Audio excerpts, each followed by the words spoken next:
है, आओ चलो बरेली चलते हैं। एक बनिए का मकान आज भी है, उससे जाके पूछो जब मुफ्ती आजम वजू करते थे तो सारा पानी गिरा हुआ बर्तन में भर के लेके जाता था। लोगों ने कहा यार अजीब है तू, ये वजू का गिरा पानी किधर लेके जाता है? उसने कहा तुम क्या जानो? कहा किस लिए? कहा अगर मेरे घर में कोई बीमार हो जाता है तो ये पानी पिला देता हूँ। आज तक किसी को अस्पताल ले जाने की जरूरत ही नहीं। मुझे बात याद आ गई और बताने लगा हूं। लोग कहते हैं आला हज़रत वली नहीं। हैरत होती, बड़ी तंग नजरी है उन लोगों के पास जो कहते हैं आला हज़रत वली नहीं। आला हज़रत की तो बड़ी जात है यार। चलो उनके बेटे की बात करें।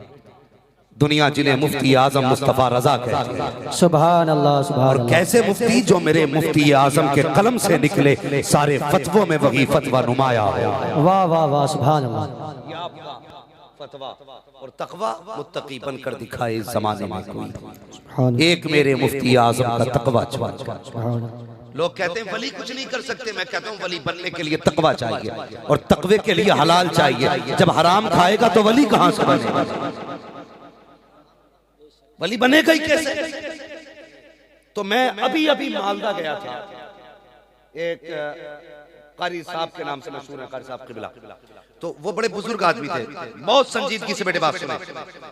बाकी गुफ्तगू घर जाके कर लेना। यहां तो शीत ले आइए, हम वहां जाते वरना डिस्कस घर कर लें बाकी मसाइल। तो वो उनसे मेरी मुलाकात हुई, बड़े बुजुर्ग आदमी। उन्होंने कहा कि मुझे खाना मुफ्ती अम्माद के साथ खाना है। तो लोग कहने लगे हजरत आपके साथ खाने करें। मैंने कहा साहब ये हजरत हैं कौन जिनका नाम सुन के आप लोग इतना ताज्जुब करते हैं? कहने लगे कोई आम नहीं है, मुफ्ती आजम के खलीफा है। सुभान अल्लाह। तो जब खाने के लिए बैठे तो मैंने उनसे कहा हजरत बताइए आपने मुफ्ती आजम का दौर देखा है, कुछ बताइए जो आपने कुछ नया देखा हो। बहुत गौर से मेरी बात सुनिए। वो कहते हैं ना हाथ कंगन को आरसी क्या, पढ़े लिखे को फारसी क्या। बहुत गौर से मेरी गुफ्तगू सुने। मैंने कहा आप बताइए ना। कहने लगे मौलाना मैंने एक जमाने तक मैंने इदारा पढ़ाया शाहजहांपुर का। मुफ्ती आजम इनसे बड़ी कुर्बतें रही, लेकिन मैंने कभी खिलाफत नहीं मानी। तो मैं वापस जब मालदा आया ना, लोगों ने मुझसे कहा कि आपने मुफ्ती आजम से खिलाफत नहीं ली। तो कहने लगे मैंने कहा शायद मैं इस लायक नहीं था। अगर वो इस लायक समझते थे तो कहने की जरूरत ही नहीं पड़ती, और मैं इस लायक नहीं तो कहने से फायदा क्या। कहने लगे कुछ दिन मैंने मालदा यानी बंगाल में गुजारे। फिर मेरे इलाके के लोग जब अजमेर शरीफ जाने लगे, कहने लगे तुम भी चलो बरेली। कहा क्यों? उनका आपके तुम्हें खिलाफत दिलवानी। कहने लगे मैं उनके साथ बरेली शरीफ आया। कहा जब हम बरेली शरीफ पहुंचे ना तो मुफ्ती आजम वजू फरमा रहे। क्या फरमा रहे थे? मुफ्ती आजम हिंद वजू फरमा रहे थे।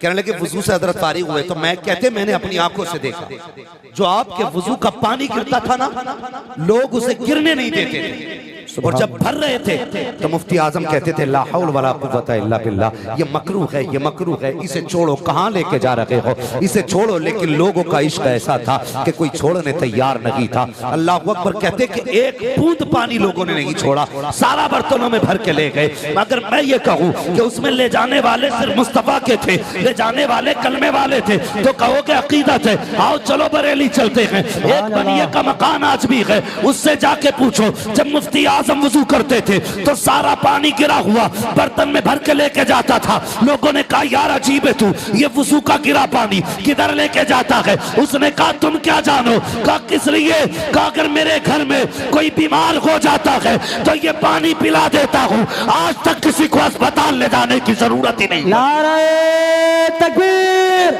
नारा।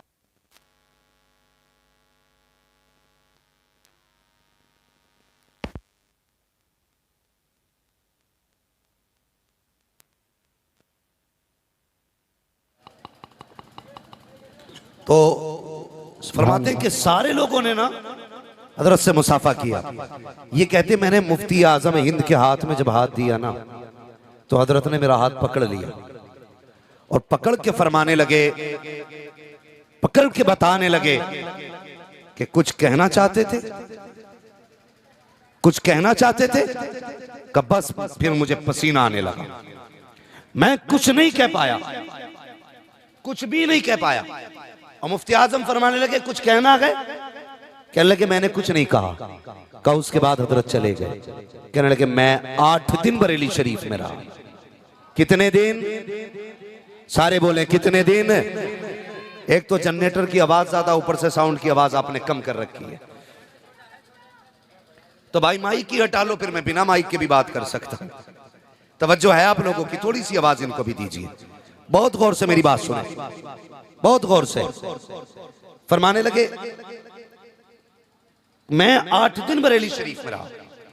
8 दिन बरेली शरीफ में रहने के बाद कहने लगे मैं रोज नमाज पढ़ता और वजीफे में बैठ जाता, और इसी उम्मीद पे था शायद हजरत आज बुला लें, आज बुला लें, आज बुला लें। कहने लगे 8 दिन गुजर गए। फिर मैं गया आला हजरत के मजार पे उठ के। मैंने कहा हजरत अब बर्दाश्त नहीं होता है, बहुत हो गया, अब नहीं रुका जाता, अब मैं चला जाऊंगा, नहीं मैं नहीं रुकूंगा अब। कहने लगे मैं ये कह के वापस पलटा ना, तो बाबू मियां हजरत के एक मुरीद थे, खादिम थे, वो तलाश करने लगे कहाँ गए फला मौलाना जो बंगाल से आए हैं। ढूंढते ढूंढते मुझ तक आए। कहने लगे कहाँ थे? हजरत बुला रहे हैं। सुभान अल्लाह। कौन बुला रहे हैं? सरकार मुफ्ती आजम। कहने लगे हजरत बुला रहे हैं। अब जरा सुनना जो मैंने कहा, वली वो जान लेते हैं जो दिल में होता है। कहते हैं जब मैं हजरत के पास गया ना, जहां हजरत लेटे थे, तो कहते हैं मैं जब पहुंचा तो मुफ्ती आजम फरमा रहे थे वाह जी वाह, अजीब है, चले जाएंगे, नहीं रुकेंगे, या तो खिलाफत दो वरना नहीं रुकेंगे।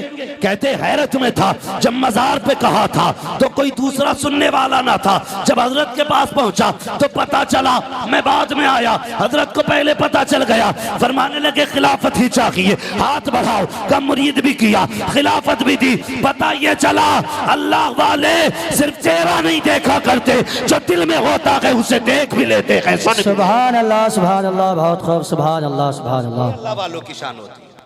अल्लाह सलामत रखे। एक अल्लाह वाले की चौखट पे आप बैठे हो, अल्लाह वाले की बारगाह में आप बैठे हो, और लोगों अल्लाह वालों से प्यार करना, इसकी अल्लाह ने बेपनाह बरकतें रखी है। हाँ, सामने जो एक छोटी सी कब्र में लेटने वाला बंदा, जिसे सिर्फ मस्तान कहते हो, जिसे सिर्फ मस्तान कहते हो, वो रब का महबूब है, रब का प्यारा है, और जो उसके प्यारों से प्यार करता है अल्लाह उससे प्यार करने लगा। सुभान अल्लाह, सुभान अल्लाह। हम किसी भी वली को खुदा मानते हैं? बोलो नहीं, खुदा मानते हैं किसी को? नहीं। नबी